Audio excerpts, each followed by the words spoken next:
This is Damel in Kathmandu. This is where we did all our last minute equipment shopping.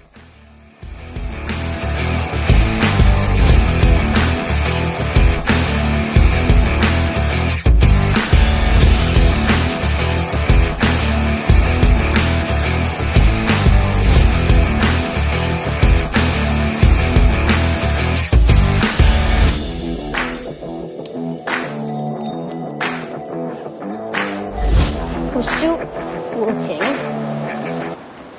Hi, it's day 3 today. The original plan was to go from Monjo to Namche Bazaar, but we are going from Monje to Jayaswal today. Because I have got a lot of headaches recently and I feel nauseous. So that's why we changed up the plan. And look at these beautiful mountains behind us. Do you want to know what this one is called? Well, sorry, you can't. Because Nepalese people don't even call it a mountain because it's less than 3,000 meters high. They call it a hill instead. Yeah.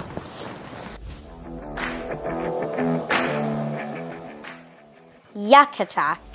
Whenever we saw caravans of yaks carrying heavy loads, we had to move well away from them, otherwise we would get knocked to the ground. The suspension bridges, particularly the Hillary suspension bridge.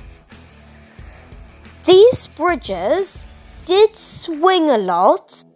We are entering the Namche Bazaar. Because it's feeling hungry. Tenzing Norgay Sherpa Heritage. This is the Tenzing Norgay statue. He was one of the 2 people climbed Everest before anyone else did. 1953, 70th anniversary.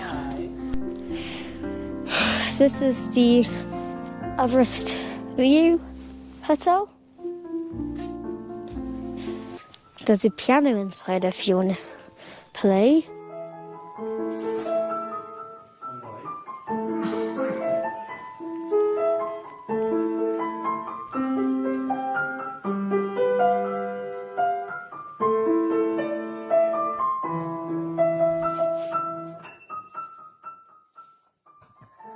The toilets at Fungitanga, one of the villages on our way, were a nightmare. Not only were they outside the building, they also didn't have lights or proper doors. This is the entrance to Sagarmatha National Park, which is home to Mount Everest, the highest peak in the world. The local people also call Mount Everest as Sagarmatha.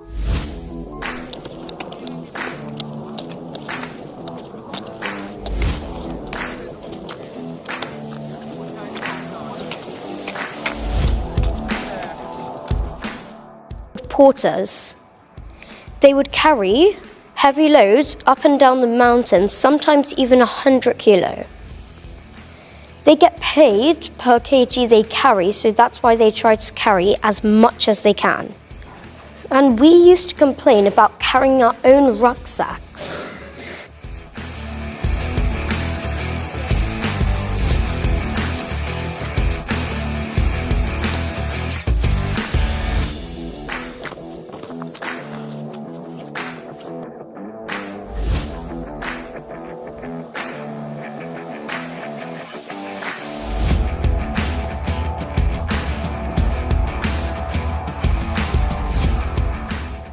Just started our trek and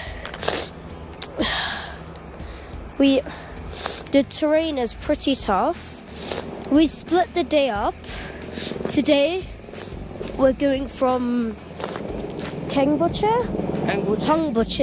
to Dingboche. Whenever you see A helicopter during the Everest Base Camp trek, it can only mean two reasons: for supplies or emergency rescue.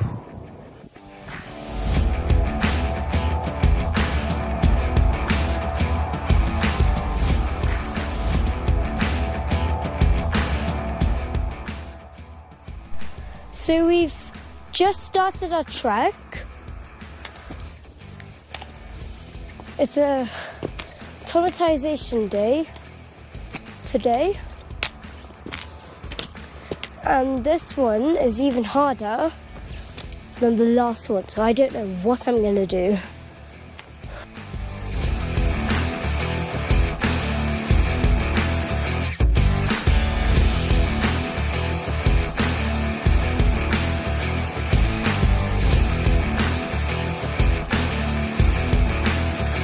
So now, we've reached the top. We are going to go to the bottom.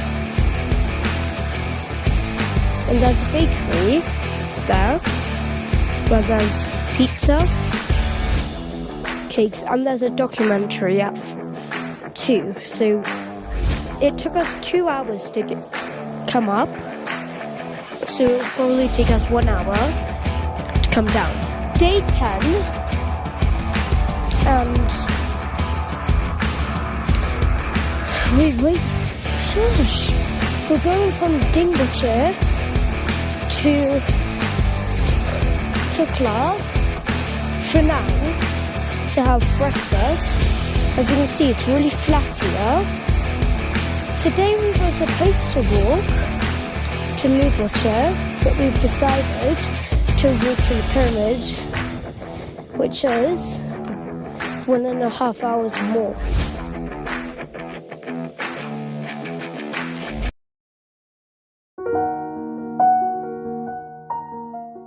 The day before we reached base camp was heartbreaking for the entire family.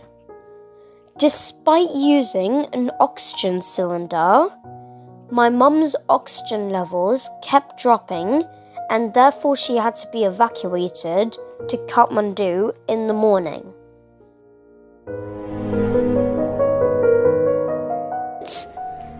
The trek was the hardest part of the journey, but no. Dealing with the oxygen levels was the hardest part of the journey. After 4,000 meters above sea level, we completely lost our appetite and we barely ate more than 1 meal per day. And we had to get our oxygen levels checked every day. After walking, let's say, 10 to 20 steps, you'd get out of breath because of the altitude.